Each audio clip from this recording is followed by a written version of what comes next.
Wrong గా use చేసే వాళ్ళు ఎక్కువ అయిపోయారు. దానికి బదులు చచ్చిపోవడానికి కూడా సిద్ధపడుతుంది. సడన్ గా ఆ న్యూస్ చూసిన తర్వాత నాకు కూడా షాక్ అనిపించింది. హాయ్ హలో నమస్తే గైస్, అందరూ ఎలా ఉన్నారు? మరి కొత్త వీడియోకి స్వాగతం సుస్వాగతం. సో ప్రెసెంట్ వచ్చేసరికి డాక్టర్ దగ్గరికి అయితే వచ్చామన్నమాట. ఎందుకంటే జెస్సీ ఏమేం చెప్పు జెస్సీ.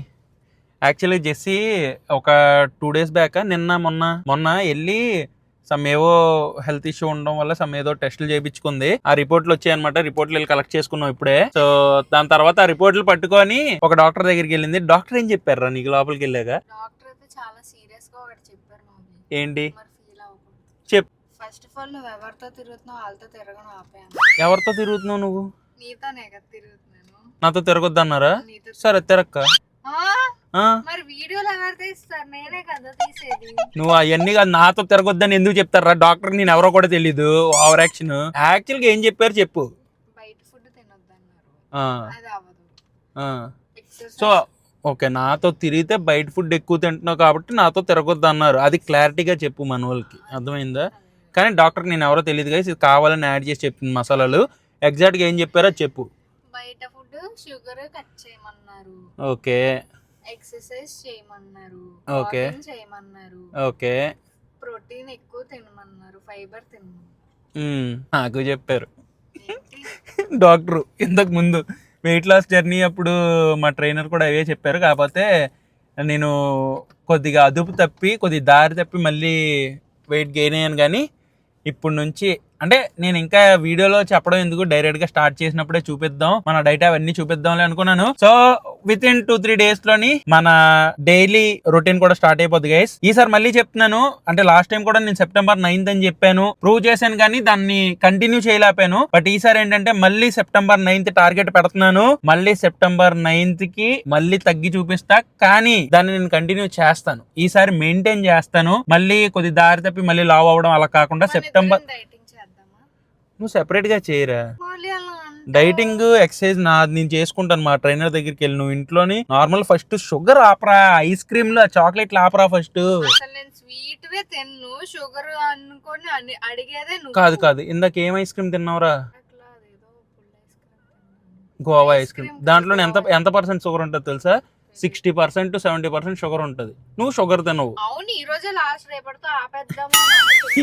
ఎంతమంది ఎన్ని రోజులు చెప్తారా? ఓకే, సీరియస్ గా చేయి. నేను కూడా సీరియస్ గా మళ్ళీ September 9th నేను టార్గెట్ పెడుతున్నాను. మళ్ళీ September 9th కి మళ్ళీ తగ్గి చూపిస్తాను, మెయింటైన్ కూడా చేస్తాను. ఇప్పుడు వెళ్ళి ఏమైనా తిందాం. వ్లాగ్స్ ఎలాగో ఆగవు కాబట్టి వ్లాగ్ ఉన్నప్పుడు మాత్రం కొద్ది వరకు బయట ఫుడ్ తింటాం, కానీ వ్లాగ్ ఆపిన తర్వాత బ్యాక్గ్రౌండ్ లోని ఆ డైట్ రొటీన్ కూడా మీకు చూపిస్తాను. సో నేను ఏమేమి ఫాలో అవుతాను వ్లాగ్ చేయనప్పుడు, ఏమేమి ఫాలో అయ్యేవాడిని ఇంతకు ముందు అనేది కూడా నేను చూపిస్తాను మీకు. మళ్ళీ మా జిమ్ ట్రైనర్ ఫోన్ చేసి ఏమంటాను, ఓజీ వస్తున్నాడు అనేసి ఏదో చిన్న డైలాగ్ వేస్తాను, నువ్వు ముందు రారా నా కొడక అని అంటారేమో. పోలే, ఇంకప్పుడే బయటకు వచ్చాము. టైం కూడా ఆల్మోస్ట్ 10 అయిపోయిందిరా. రెస్టారెంట్లు ఉంటాయో లేదో. సో చలో ఎక్కడికైనా మంచిగా డిన్నర్ చేయడానికి వెళ్దాం. వీడియో కంటిన్యూ చేసే ముందు లైక్ అయితే చేసేయండి. లైట్ చేయకుండా వీడియో స్టార్ట్ చేద్దాం, పదండి. సో గైస్, ఇప్పుడే మేము డిన్నర్ చేయడానికి ఈ మిద్లాపూర్ కాలనీ దగ్గర ఎన్గల్ఫ్ మండీ రెస్టారెంట్ అని ఒకటి ఉంది, అక్కడికి అయితే వచ్చాం. అండ్ ఇక్కడ ఎన్గల్ఫ్ మందిది కింద ట్యాగ్ లైన్ ఏంటనుకుంటున్నావు? నెవర్ ఈట్ అలోన్ అంట. అందుకే నేను పట్టుకొచ్చా. వెళ్ళు ఎక్కువ నవ్వక. గైస్, నీట్ గా మంది తిందాం అని చెప్పి పైకి వెళ్ళాం, కానీ మనోడు కరెక్ట్ గా 10:05కే మంది లేదు, మంది అయిపోయింది, క్లోజ్ అని చెప్పాడు. కరెక్ట్ గా 10 o'clock రెస్టారెంట్ లో వచ్చేస్తే ఆ తర్వాత ఆకలి వేసిన వాళ్ళు ఎక్కడరా తింటారు? బట్ స్టిల్ ఆకలేస్తుంది కాబట్టి KFC నుంచి ఏవో ఆర్డర్ పెట్టా ఆన్లైన్ లోని. సో ఆ ఆర్డర్ వచ్చేలోపు మనం కొన్ని విషయాలు మాట్లాడుకుందాం. మాక్సిమం ఏంటంటే మనం RTC బస్సు వీడియోలు చేసినప్పుడు చాలా మంది లైక్ ఈ మధ్యన జరుగుతున్నాయి కదా కొన్ని ఇష్యూస్, ఉమెన్ మీద జరుగుతున్న ఇష్యూల కోసం కొద్దిగా నీ ఒపీనియన్ అండ్ అంటే కొన్ని ఇష్యూస్ మీద మనకి మాట్లాడమని చాలా మంది కామెంట్స్ చేస్తారు. అందులోని ఈ ఇష్యూ నాకు ఇప్పుడు జెస్సీ కూడా గుర్చేసింది. అది మ్యాక్సిమం ఏంటంటే రీసెంట్ గా కొన్ని TCS లో జరుగుతున్నవి, అండ్ ఇంకొక వ్యక్తి లైక్ చాలా మంది మైనర్స్ తోని ఇలాగా హెరాస్మెంట్ అలాంటివి చేసి ఈ మధ్యన తను కూడా అరెస్ట్ అయ్యాడు. అండ్ మల్టిపుల్ ప్లేసెస్ లోని విమెన్ మీద చాలా బ్యాడ్ గా జరుగుతున్నాయి అనమాట కొన్ని. సో చాలా మంది భయపడిపోయి ఆ బ్లాక్ మెయిల్స్ కి భయపడిపోయి బయటికి చెప్పరు అనమాట. దానివల్ల ఇష్యూ చాలా పెద్దది అవుతుంది, వాళ్ళ లైఫ్స్ కూడా స్పాయిల్ అవుతుంది. నేను మాట్లాడతా, బట్ దానికంటే ముందు ఒకసారి జెస్సీ ఒక విమెన్ గా దాని మీద జెస్సీ ఒపీనియన్ ఏంటో ఒకసారి తెలుసుకోవాలి. నెగిటివిటీ ఎక్కువ ఆ. అవసరమా చెప్పు. నువ్వు అనుకుంది చెప్పురా. బేసిక్ గా అమ్మాయిలు ఏమైనా జరిగితే బయటకు చెప్పరు. ఆ, ఇంట్లో వాళ్ళు ఏమైనా అంటారేమో, సొసైటీ ఏమైనా అంటదేమో ఆ, అని చెప్పి. ఆ. కొంతమంది ఫైట్ చేద్దామని వచ్చినా సొసైటీ ఆపేస్తుంది. ఓకే. మంచిగా లాస్ సరిగ్గా ఉండవు. మ్మ్. అసలు ఇండియాలోనే ఉండాలనిపించట్లేదు అమ్మాయిలు. అంటే ఇండియాలో ఉండట్లేదు అంటే బయట అమ్మాయిలకి సేఫ్ గా ఉన్నారా? బయట అంటే బయట like, అంటే ఇప్పుడు నువ్వు యుఎస్ వెళ్ళావు అనుకో, యుఎస్ లోని ఇలాంటి కేసెస్ లేవా? లేకపోతే యుఎస్ లోని ఉన్నాయి, చాలా వరకు తక్కువ. మ్మ్. మరీ ఇండియాలో ఉన్నంత కాదు. మ్మ్. అసలు సేఫ్టీయే లేదు మరి బంగ్లాదేశ్ బంగ్లాదేశ్. లేదు. యాక్చువల్గా ఇక్కడ మారాల్సింది అమ్మాయిలు ఎక్కడికో వెళ్ళిపోతాను, ఇక్కడ నాకు సేఫ్ లేదు కాదు. ఇక్కడ ఉండే పాలసీస్ మారాలి, ఇక్కడ ఉండే పొలిటీషియన్లు మారాలి, ఇక్కడ ఉండే రూల్స్ మారాలి. అరే కేసు వేస్తే రైట్ హ్యాండ్తో కేసు రిజిస్టర్ చేసి లెఫ్ట్ హ్యాండ్తో లంచం తీసుకొని వదిలేసే వాళ్ళు ఉన్నంత వరకు ఇది ఆగవు, ఎలాంటివి ఆగవు. అండ్ ఇంకోటి తెలుసా, మన దాంట్లోని దొంగతనం చేస్తున్నాడంటే వచ్చి దొంగని పట్టుకోవాలి. కానీ కొన్ని ప్లేసెస్లో ఏమవుతుంది తెలుసా, దొంగతనం చేసిన తర్వాత ఇంత షేర్ వాళ్ళకి ఇంత షేర్ వీళ్ళకని ఉంటుంది. అందుకే దొంగ అంత విచ్చడివిడిగా తిరుగుతూ ఉంటాడు బయట. అరే ఒక మాట గైస్, మన ఇంట్లో మొత్తం అందరు యూనిటీగా ఉంటే బయట ఎవడు చేసే ధైర్యం చేయడు. అలాగే మన లా అంతా అంత స్ట్రాంగ్గా ఉంటే ఎవడు తప్పు చేయడు. కానీ ఇంట్లోనే దొంగ ఉన్నాడు అనుకోండి, తెలియకుండా గడ తీసి వెళ్ళిపోతాడు. బయటోడికి ఈజీ అయిపోద్ది కదా వచ్చి దొంగతనం చేయడానికి. సో మన లా కూడా అంతే, ఒక్కొక్కరి మీద ఒక్కొక్కలాగా వర్క్ అవుతుంది. కాబట్టి కొంతమంది తప్పించుకుంటున్నారు. మరి అంటే ఏమీ ఫైట్ చేయని డబ్బు లేనోడు మాత్రమే తప్పుని అనుభవిస్తాడు. డబ్బున్నోడు ఎంత తప్పు చేసినా సరే లంచం ఇచ్చేసి వేరే వేరే దేశాల్లో విచ్చడివిడిగా తిరుగుతుంటాడు. సో ఇక్కడ మారాల్సింది లా మారాలి, మనిషి మైండ్ సెట్ మారాలి. సో అలాగని చెప్పి నేను అందరు అమ్మాయిలు కరెక్టే అని అన్నాను. అసలు 50% కంటే ఎక్కువ అమ్మాయిలు చాలా నెగిటివ్. ఉమెన్ కార్డ్ ని రాంగ్ గా యూజ్ చేసే వాళ్ళు చాలా మంది ఉన్నారు. అంటే ఎక్కడికి వెళ్ళినా సరే వాళ్ళ మాట నెగ్గకపోయినా, వాళ్ళకి అడిగింది ఇవ్వకపోయినా, లేకపోతే ఎక్కడైనా డబ్బులు అడిగినప్పుడు ఇవ్వకపోయినా సరే వాళ్ళు ఏం చేస్తారంటే రాంగ్ గా ఉమెన్ కార్డ్ ని యూజ్ చేస్తారు. అలా చాలా మంది ఉన్నారు రాంగ్ గా ఉమెన్ కార్డ్ యూజ్ చేయడం. దానివల్ల ఎవరికైతే నిజంగా అవసరం ఉంటుందో వాళ్ళని ఎవరు నమ్మరు. రాంగ్ గా యూజ్ చేసే వాళ్ళు ఎక్కువైపోయారు. అవతలోడు కరెక్ట్ అయినా సరే నీ మీద కేసు వేస్తాను, నువ్వు నన్ను టచ్ చేసావు, ఎలాగని చెప్పి చాలా మంది రాంగ్ గా ఉమెన్ కార్డ్ యూజ్ చేస్తారు. సో వాళ్ళ కోసం మాట్లాడట్లేదు. బట్ ఎవరైతే జెన్యున్ గా మంచి అమ్మాయిలు ఉండి రాంగ్ గా ట్రాప్ చేసి రాంగ్ గా ఇలా మిస్బిహేవ్ చేయబడుతున్నారో వాళ్ళందరూ ఏంటంటే ఈ మధ్యన మీరు TCS లో చూడొచ్చు, వాళ్ళని మందులు ఇచ్చేసి తర్వాత వాళ్ళతోని అసభ్యకరంగా బిహేవ్ చేసి వాళ్ళ వీడియోలు తీసి కొన్ని రిలీజియస్ పరంగా కూడా ఇవన్నీ చాలా చేశారు. అంత పెద్ద కంపెనీలోని ఇంత విచ్చడివిడిగా అంటే ఇలాంటివి జరుగుతున్నాయి అంటే బయటికి రాకుండా ఎలా ఉందో నాకు అర్థం కాలేదు. అంటే చిన్న రోడ్ సైడ్ జరుగుతుందో లేదో ఏదైనా రిజిస్టర్ లేని కంపెనీలో జరుగుతుందంటే పోనీ బయటికి రావట్లేదు, ఎవరికి తెలియదు అనుకోవడానికి. ఇండియాలోనే టాప్ మోస్ట్ కంపెనీ అది TCS, అందులో ఇలా జరగడం అనేది అసలు సడన్ గా ఆ న్యూస్ చూసిన తర్వాత నాకు కూడా షాక్ అనిపించింది. అండ్ ఇంకో థింగ్ ఏంటంటే నేను బేసిక్ గా అడుగుదాం అనుకుంటున్నాను, అమ్మాయిలు ఎవరిని లవ్ చేయాలి, ఎవరి ట్రాప్ లో పడాలి అని ఆలోచించరా? అంటే అంత ఈజీగా ఒక మెసేజెస్ కి ఆన్లైన్ లోని అంత ఈజీగా పడిపోయి వాళ్ళు చెయ్యాలనుకున్నది వాళ్ళ పేరు మార్చుకొని వచ్చి వాళ్ళు చేయాలనుకుని చేస్తూనే ఉంటారు. కానీ అంత ఈజీగా ఎలా ట్రాప్ అవుతున్నారు నాకు అర్థం కావట్లేదు.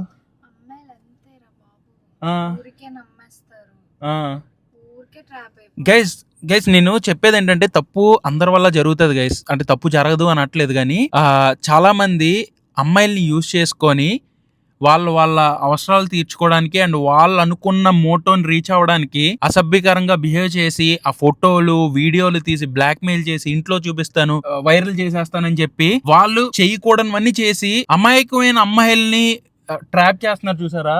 అలాంటి వాళ్ళ మీద స్ట్రిక్ట్ గా రూల్ రావాలి. అండ్ చాలా మంది ఇవి బయటికి చెప్పుకోలేక అక్కడ ఏమవుతుందంటే ఆ ప్రాబ్లం ఇంకా పెరుగుతుంది. అది భయం ఉంటది, అంటే ఎక్కడ చెప్తే సొసైటీ ఏమనుకుంటారో, ఎక్కడ దీని గురించి చెప్తే మన పేరెంట్స్ మనల్ని చదువుకోనివ్వరు, మనకి జాబ్ చేసుకోనివ్వరు అని చెప్పి చాలా మంది భయపడతారు. బట్ దానివల్ల లైఫ్ ఇంకా స్పాయిల్ అయిపోద్ది, దానివల్ల ప్రాణాలు కూడా చాలా మంది కోల్పోయిన వాళ్ళు ఉన్నారు. సో దయచేసి మీ చుట్టుపక్కల ఇలాంటివి ఏమైనా జరిగితే, అంటే అమ్మాయిలు ఎవరైనా ఫేస్ చేసి మీరు ఎవరి నుంచైనా థ్రెట్ గానీ లేకపోతే ఎవరి నుంచి అయినా సరే ఇలా వీడియోస్ పిక్చర్స్ ది బ్లాక్మెయిల్ వస్తే మాత్రం దయచేసి రిస్క్ చేసి మీ క్లోజ్డ్ పర్సన్స్ కానీ ధైర్యం చేసి ఇంట్లో కానీ మీ ఫ్రెండ్స్కి కానీ మీరు ఎవరికొకరు చెప్పి హెల్ప్ తీసుకోండి. అలా కామ్ గా ఉండిపోతే మాత్రం మీతో పాటు మీలాంటి ఎంతో మంది అమ్మాయిల్ని వాళ్ళు నాశనం చేసేస్తారు. అండ్ అలా చెప్పడానికి మీకు ఏమైనా భయంగా ఉన్నా సరే, మనోళ్ళు ఎవరైనా సరే ఇలాంటి ఫేస్ చేస్తున్నారు అనుకుంటే, మనకైనా అంటే ఈ సోషల్ మీడియాలో ఉన్న మీరు ఎవరికైనా ఫాలో అవుతున్న ఒక క్రియేటర్ కైనా, లేదా మన ఫాలోవర్స్ లోనే ఎవరైనా ఇలాంటివి హెరాస్మెంట్ లాంటివి ఇలాంటివి ఏమైనా ఫేస్ చేస్తూ ఉంటే దయచేసి మాకైనా మెసేజ్ చేయండి. మేము ఏదో విధంగా మీకు బ్యాక్ ఎండ్ లో నుండి ఎన్జిఓస్ కో లేకపోతే వేరే లైక్ ఉంటారు కదా, మాకు తెలిసిన మా చిన్న ఏదో ఇన్ఫ్లుయెన్స్ వాడి లీగల్ వేలో మీకు ఏమైనా హెల్ప్ చేయగలమేమో మేము కూడా ట్రై చేసి. దయచేసి భయపడిపోయి మీరు లైక్ రాంగ్ డిసిజన్స్ కానీ ఏమీ తీసుకోవద్దు. అండ్ మెయిన్ ఆ భయంతో ఉండొద్దు. భయంతో ఉండి వేరే వాళ్ళకి ఇంకా మీలాంటి చాలా మందికి, అంటే ఇప్పుడు అన్ని చాలా వెలుగులోకి వస్తున్నాయి కానీ ఇంకా యాజ్ ఎర్లీ యాజ్ పాసిబుల్ దాన్ని ఇంకా స్టాప్ చేయడానికి మీరు ఓపెన్ అప్ అవ్వాలి, ధైర్యం చెయ్యండి. మీరు భయపడుతున్న కొలిది వాళ్ళు భయపడుతూనే ఉంటారు. వన్స్ మీరు ఎదిరించడం స్టార్ట్ చేస్తే అవతల ఎంత పెద్దోడైనా మూసుకొని కూర్చోవాల్సిందే. ఇంకా అంతకంటే ఈ ప్రాబ్లం గురించి నేనేం మాట్లాడలేనురా. ఆ నరకం అనిపించేలా చేయాలి అలా చేసేటోళ్ళకి. అండ్ దీని మీద స్ట్రిక్ట్ గా లాస్ రావాలి గైస్. దీని మీద స్ట్రిక్ట్ గా లా వచ్చినంత వరకు ఏం చేయలేం. అసలు ఒక పర్సన్ వాళ్ళ రిలీజియన్ ని ఫాలో అవ్వలేకపోతున్నారు, ఒక పర్సన్ వాళ్ళ ఫ్రీడమ్ ని ఎంజాయ్ చేయలేకపోతున్నారు, వాళ్ళు ఏం చెయ్యాలి అనుకుంటున్నారు వాళ్ళు కంట్రోల్ చేసుకోలేకపోతున్నారు. ఎవడో వచ్చి కంట్రోల్ చేయడం ఏంటి నాకు అర్థం కాదు. బట్ అంత పెద్ద కంపెనీలో అంత ప్రీ ప్లాన్డ్ గా జరుగుతున్నా సరే బయటికి రాలేదు చూసారా ఎన్నాళ్ళు. ఎంతో మంది ఇది అయిపోయిన తర్వాత ఒక అమ్మాయి ఎవరో ధైర్యం చేసి బయటకు వచ్చారు. లేకపోతే ఆ అమ్మాయి రాకపోతే ఇంకా ఎంతమంది బయలో. అది కాకుండా రెండో రోజు ఇంకొకరు ఎవరో 180 మైనర్ అమ్మాయిలతోని ఇలా ఇది చేసింది వీడియోస్ అవన్నీ బయటకు వచ్చాయి. అది కూడా అంటే చూడండి వాళ్ళు ఎంత ధైర్యంగా చేయగలుగుతున్నారో చూసారా. వాళ్ళు చిన్నప్పటి నుంచి వాళ్ళ మైండ్ సెట్ అలా ఉంది కాబట్టి వాళ్ళు అలా చేయగలుగుతున్నారు. సో దయచేసి ఎవరిని పడితే వాళ్ళని నమ్మకండి. చిన్నపిల్లల నుంచి పెద్దవాళ్ళ వరకు అందరూ మన వీడియోస్ చూస్తూనే ఉంటారు. బట్ ఇంట్లోని ధైర్యం చెప్పి పెంచండి. ఇంట్లోని మీ పిల్లలకి, మీ కూతురికి, మీ ఇంట్లోని ఒక ఆడపిల్ల ఉంటే ఆమెకి ధైర్యం చెప్పి పెంచండి. రేపు నీకు ఏమైనా ప్రాబ్లం అయినా సరే మా దాకా రా, మేము నీకు స్టాండ్ తీసుకుంటాం అని చెప్పి పెంచండి. అరే మీరే ఏదో పరువుకేదో అయిపోద్ది అని చెప్పేసి మీరే భయపెడుతూ పెంచారు అనుకోండి చిన్నప్పటి నుంచి, ఆ ఆడపిల్ల తన అనుభవిస్తుంది కూడా మీతో షేర్ చేసుకోవడానికి భయపడుతుంది. దానికి బదులు చచ్చిపోవడానికి కూడా సిద్ధపడుతుంది. సో ఇంట్లోని పెంచినప్పుడు ధైర్యంతో నుండు, నేను నీ వెనకాతల స్టాండ్ తీసుకొని ఉన్నాను అని చెప్పి ప్రతి అమ్మ నాన్న స్టాండ్ తీసుకుంటే అమ్మాయిలు అంటే ఎంతమంది మగవాళ్ళు వచ్చి వాళ్ళ ముందు నించున్నా ఎదిరేస్తారు. అర్థమైందా? అది మెయిన్ మారాల్సింది. సొసైటీ, పేరెంట్స్, మనుషుల మైండ్ సెట్ మారాలి, లాస్ మారాలి. అన్ని మారినంత వరకు ఇవన్నీ ఆగవు గైస్, ఇవన్నీ జరుగుతూనే ఉంటాయి. దీనికి మనం చేయాల్సింది ఒకటే, ధైర్యంగా ఉండి ప్రతి ప్రాబ్లం ని ధైర్యంతో ఫేస్ చేయాలి. పిరుకోల్లాగా వెనకాతలు ఉండిపోయామంటే అక్కడతో మన జీవితం ఆగిపోయినట్టే. ఎదిరించి మనం ముందుకెళ్ళామంటే అక్కడ మనం ఎన్ని అబ్స్టకల్స్ వచ్చినా మనం దాటి మన లైఫ్ లో ఏదో ఒకటి అచీవ్ చేసి చూపిస్తాం. అండ్ ఇంకో థింగ్ ఏంటంటే, అమ్మాయిల గురించి మాట్లాడావు బ్రో, అందరూ అమ్మాయిల గురించి మాట్లాడతారు, అబ్బాయిల గురించి మాట్లాడమంటే అబ్బాయిలు కూడా జాగ్రత్తగా ఉండండి. అంతకంటే ఏం చెప్తాను, బయట కొంతమంది అమ్మాయిలు అసలు మంచిగా లేరు, మిమ్మల్ని డబ్బులకు వాడుకొని వదిలేస్తారు. ఇలా ఈ ట్రాప్లు కూడా అమ్మాయిల నుంచి కూడా జరుగుతాయి. కాబట్టి నేను అబ్బాయిలకు కూడా చెప్తున్నాను, మీకేమైనా హెరాస్మెంట్స్ ఏమైనా జరిగినా కూడా మీరు జాగ్రత్తగా ఉండండి. మీరు కూడా ఓపెన్ అయ్యి అమ్మాయిలు ఎదురుగా ఫైట్ చేయండి. సరే ఇప్పుడు అమ్మాయి ఎదురుగా ఫైట్ చేయాలంటే అమ్మాయి వచ్చి జస్ట్ మనకి ఉమెన్ కార్డ్ వాడేస్తే మనకే రివర్స్ లో పడిపోద్ది బ్రో అంటే, ఆ టైంలోని ఏదో ఒక లీగల్ హెల్ప్ లోకి మీకు నచ్చిన క్రియేటర్ మీరు కూడా మెసేజ్ చేయండి. మీ వైపు నిజాయితీ ఉందంటే అవతల అమ్మాయి ఉండి ఉమెన్ కార్డు వాడినా అక్కడ నిజమే గెలుస్తుంది. సో అమ్మాయిలు అబ్బాయిలు ఇద్దరు ఫేస్ చేస్తున్నారు. బట్ అమ్మాయిలు ఇంకా ఎక్కువ స్ట్రాంగ్ గా ఉండండి, అబ్బాయిలు కూడా స్ట్రాంగ్ గా ఉండండి. అందరికి ఈక్వల్ గా చెప్తున్నాను నేను. ఓకేనా? నేను ఏమైనా తప్పు మాట్లాడానా? ఏమైనా తప్పు ఉంటే నన్ను క్షమించండి. వచ్చేసింది ఆర్డర్. సేఫ్ గా ఉంటారని చెప్పి నేను మాట్లాడుతాను గైస్, అంతే, వేరే ఉద్దేశం ఏం లేదు. సో ఇవి వచ్చేసరికి పెరి స్ట్రిప్స్ గైస్. చెప్పడం ఏంట్రా? సరే ఒక్క నిమిషం, నాకు మన క్యాండీ ఫుడ్ వాసన వచ్చిందిరా. అంటే క్యాండీ చికెనే కదరా తింటది. మరి చికెన్ స్మెల్ రాకుండా ఏం వస్తుందిరా? ఫిష్ ఆయిల్ వేసి ఉంటారు. ఇది వచ్చేసరికి డంక్డ్ చికెన్ బర్గర్. ఇంకో సాసీగా ఉన్న ఫ్రైడ్ చికెన్. చికెన్ చాలా సాఫ్ట్ గా ఉందిరా, మంచి సాసీగా, టేస్ట్ చాలా బాగుంది. ఈ రోజు అంతా మొత్తం హడావిడి వర్క్ అయిపోయింది. వేరే వర్క్ చేసుకొని ఇంకా హాస్పిటల్కి వెళ్ళేసరికి ఈ రోజు కరెక్ట్ గా బ్లాగ్ షూట్ చేయలేకపోయాం. బట్ ఒక ఇంపార్టెంట్ టాపిక్ మీద మాట్లాడాం, అదైతే నాకు చాలా హ్యాపీగా ఉంది. నేను మాట్లాడే దాని మీద మీ ఒపీనియన్ కూడా షేర్ చేయండి. ఒక 2 days లో నేను డైట్ కూడా స్టార్ట్ చేసేస్తాను, దాంతోపాటు ఫుడ్ బ్లాగ్స్ కూడా చేస్తాను, దాంతోపాటు ట్రిప్ కూడా త్వరలో స్టార్ట్ చేస్తాను. అండ్ దాంతోపాటు ఇంకా మంచి రెస్టారెంట్స్, ఫుడ్ ప్లేసెస్ కూడా ఎక్స్ప్లోర్ చేస్తాను. అవన్నీ చూస్తాలి అనుకుంటే మీరు ఇక్కడ బెల్ ఐకాన్ క్లిక్ చేయండి, సబ్స్క్రైబ్ చేసుకోండి. ఆల్రెడీ సబ్స్క్రైబ్ చేసుకున్నారు కదా మన వాళ్ళు, రోజు చూసేటోళ్ళు. సో అలాగా లైక్ చేస్తూ సపోర్ట్ చేయండి గైస్. సో ఈ వీడియోని ఎంతైతే నేను చేస్తున్నాను, మళ్ళీ రేపు ఇంకో బ్లాగ్తో కలుస్తాను. Until then bye and cheers guys. Bye guys. తింటారా? తింటారా అని చెప్పి నువ్వు తినేస్తావేంటి? నేను తింటా వాళ్ళు తిన్నట్టే. ఇలాంటి ఆశలైకే వాళ్ళు తిట్టేస్తారు నీకు ఊరికే. కొంతమంది ఎందుకు వాళ్ళ దగ్గర తిట్టించుకుంటావు చెప్పు. నీట్గా ఉన్నావు అనుకో నిన్ను ప్రేస్ చేస్తారు. నేను నీట్ గానే ఉన్నాను. నేను అసలు ఏం చేశాను చెప్పు? ఊరికే నా మీద హేట్రేట్ వస్తుంది. ఎందుకు గైస్ జెస్సీని హేట్ చేస్తున్నారు? హేట్ చేయకండి. ఎవరు హేట్ చేయొద్దని కాదు, ఊరికే తిడుతున్నారు. తిట్టకండి. రేపటి నుంచి ఎవరు తిట్టకండి గైస్, ఓకేనా? బాయ్. ఇలా చెప్తే ఇంకేదో ఒకటి చెప్తూనే ఉంటుంది అది.